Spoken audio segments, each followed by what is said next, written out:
नमस्कार, मी स्नेहा तुम्हा सर्वांचं स्वागत करते आपल्या यूट्यूब चॅनलवरती प्रेमाची फोडणी।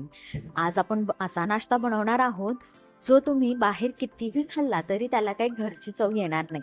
बाहेरून कुरकुरीत, आतून मऊ आणि दह्यासोबत खाल्लाच तर अगदीच उत्तम। चला तर मग सासू सुनेच्या स्वयंपाकघरात बनवूया भन्नाट साबुदाण्याचा वडा। सगळ्यात आधी घेतलेत साबुदाणे जे आपण 5 ते 6 तास मस्त भिजत घातले होते। आता घेतलेत 3 उकडलेले बटाटे आणि त्याचबरोबर आपण घेतलेली आहे 6 मिरच्यांची पेस्ट। हिरव्या मिरच्या ज्या आहेत ना त्या तुम्ही तुमच्या चवीनुसार सुद्धा घ्यायच्या आहेत बरं का। मी घेतलेले आहेत 6 हिरव्या मिरच्यांची पेस्ट। याच्याने काय होतं ना की आपला तिखटपणा जो आहे ना तो परफेक्ट काउंट होतो।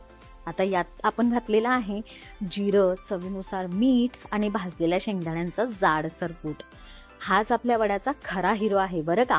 आता हे सगळे प्रेमाने एकजीव करून घेतलं। सासूबाई म्हणतात मिश्रण जितकं छान मळाल वडा तितकाच मस्त होतो आणि खरंच हे मिश्रण बघितलंच की तोंडाला माझ्या पाणीच सुटलं। तुमच्या पण सुटलंय का? चला तर मग आता तयार मिश्रणाचे आपण सुंदर गोल वडे बनवूयात।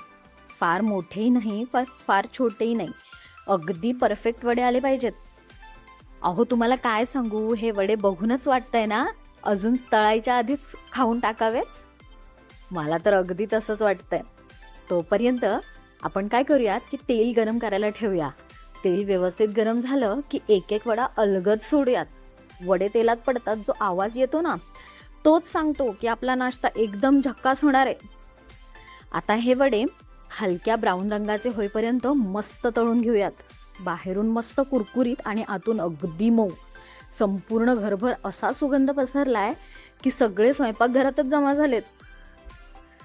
चला तर मग गरमागरम वडे आता तयार आपले झालेले आहेत बरं का। हे तुम्ही हिरव्या चटणीसोबत किंवा दह्यासोबत खाऊ शकता। आम्ही आज दह्यासोबत खाल्ले आणि काय सांगू एक वडा खाऊन कोणाचंच मन भरलं नाही, म्हणून अशाच आम्ही 4 ते 5 प्लेट बनवलेले आहेत। तुम्ही साबुदाणा वडा कशासोबत खाता हे मला नक्की सांगा, हिरवी चटणी की दही। आणि अशाच सासू सुनेच्या पारंपरिक चविष्ट रेसिपींसाठी माझ्या चॅनलला सबस्क्राईब करायला विसरू नका। पुन्हा भेटूया एक भन्नाट रेसिपी सोबत नेक्स्ट व्हिडिओमध्ये। तोपर्यंत आमच्या चॅनलला सबस्क्राईब करा, व्हिडिओ आवडली असेल तर लाईक करा, शेअर करा आणि रेसिपीज बनवून मला नक्की सांगा तुम्हाला ह्या रेसिपीज कशा वाटतात त्या।